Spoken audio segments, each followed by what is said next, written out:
హైదరాబాద్లో రోజు రోజుకు సీజనల్ ఫీవర్స్ పెరిగిపోతున్నాయి. దగ్గు, జలుబు, జ్వరాలతో బాధపడుతూ జనం ఆసుపత్రులకి క్యూ కడుతున్నారు. కొద్ది రోజులుగా వైరల్ ఫీవర్స్ తో పాటు డెంగీ కేసులు కూడా ఎక్కువవుతున్నాయి.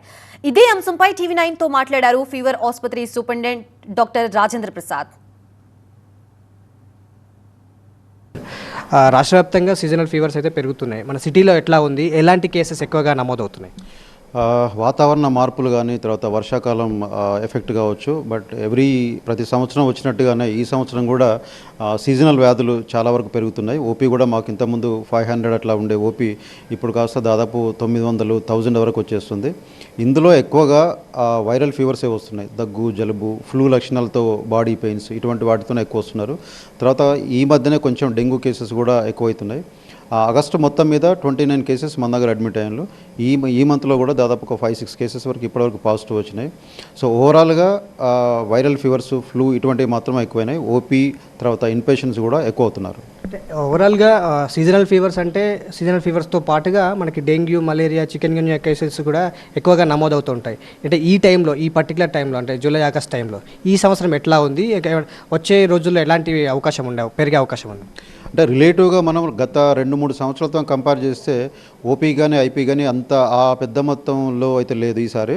బట్ కొంచెం వర్షాలు లేట్ కావడం వల్ల సీజన్ కొంచెం లేట్గా స్టార్ట్ అయింది. యూజువల్గా జూలైలో నుంచే స్టార్ట్ అవుతాయి, బట్ ఈసారి మాత్రం ఆగస్టులో స్టార్ట్ అయినాయి. ఇప్పుడు సెప్టెంబర్ కూడా ఎక్కువ అవుతున్నది. సో ఇప్పుడు నెక్స్ట్ దోమల బెడద ఎక్కువ ఉంటుంది కాబట్టి సో డెంగ్యూ, చికెన్ గున్యా వచ్చే అవకాశాలు నెక్స్ట్ 1-2 మంత్స్లో ఎక్కువ ఉండే ఛాన్సెస్ ఎక్కువ ఉంటుంది. సో దీనికి సంబంధించి అంటే సీజనల్ ఫీవర్స్ నుంచి కావచ్చు, మీరు అన్నట్టు రానున్నటువంటి రోజుల్లో మలేరియా, చికెన్ గున్యా, డెంగ్యూ కేసెస్ పెరిగే అవకాశం ఉంది కాబట్టి ఎట్లాంటి జాగ్రత్తలు తీసుకోవాలి పబ్లిక్, ఎట్లాంటి అవేర్నెస్ ఉండాలి వాళ్ళకి? ముందు అసలు ఆ ప్రాబ్లం ఎలా వస్తుందో తెలిస్తే దాన్ని రాకుండా జాగ్రత్త పడవచ్చు. ఇప్పుడు ఫ్లూ అటువంటి అయితే మనకి డ్రాప్లెట్ ఇన్ఫెక్షన్ అంటాం. అంటే ఒకరి నుంచి ఒకరు దగ్గడం వల్ల, తుమ్మడం వల్ల ఆ తుంపర్లు బయట గాల్లో కలిసిపోయి ఈ టైంలో తేమ ఎక్కువ ఉంటుంది కాబట్టి దాని నుంచి ఎక్కువ చాలాసేపు అవి తేమలు గాల్లోనే ఉంటాయి. వేరే వాళ్ళు పీల్చుకోవడం వల్ల అటువంటివి వస్తాయి. సో వీలైనంతవరకు అటువంటి లక్షణాలు ఉన్న వాళ్ళు విధిగా ఇంట్లోనే ఉండి బయటికి రాకుండా ఉండడం మంచిది. తర్వాత తప్పకుండా బయటికి వెళ్ళాల్సి వచ్చినప్పుడు మాస్క్ లాంటిది ధరించి బయటికి వెళ్తే చాలా మంచిది. లేదా దగ్గేటప్పుడు, తుమ్మేటప్పుడు కొంచెం చేతిని అడ్డం పెట్టుకొని చేస్తే చాలా వరకు వాళ్ళ నుంచి ఇంకొకరికి పోకుండా కాపాడుకోవచ్చు. పిల్లల విషయంలో ఎట్లాంటి జాగ్రత్తలు తీసుకోవచ్చు? సో పిల్లలు ఎక్కువ జంక్ ఫుడ్కి అలవాటు పడతారు. బయట తినడానికి పానీపూరి కానీ, లేకుండా బయట ఎక్కడ ఇంకా చాట్ అటువంటివి కావచ్చు, లేదంటే కేన్ జ్యూసెస్ కానీ ఇటువంటి తీసుకుంటారు.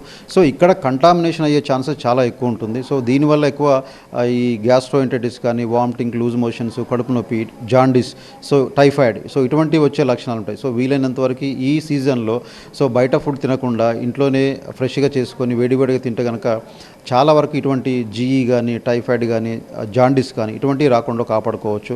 తర్వాత హెల్దీ డైట్ తీసుకోవడం వల్ల మన ఇమ్యూనిటీ కూడా పెరుగుతుంది. సో మిగతా ఏ వైరల్ ఫ్లూ కానీ, తర్వాత డెంగ్యూ కానీ ఇటువంటి వచ్చినా కూడా తొందరగా రికవర్ అయ్యే ఛాన్సెస్ ఎక్కువ ఉంటాయి. బయట ఫుడ్ అవాయిడ్ చేసి ఇంట్లోనే ఫ్రెష్ ఫుడ్ వండుకొని వేడి ఆహారం తీసుకుంటే ఈ వైరల్ ఫీవర్స్ కావచ్చు, డెంగ్యూ, చికెన్ గున్యా వచ్చే ప్రమాదం నుంచి బయటపడవచ్చు అనేది వైద్యులు సలహా ఇస్తున్నటువంటి మాట. విడుదల రంగతో ఎలిందర్ రెడ్డి, టీవీ9 హైదరాబాద్.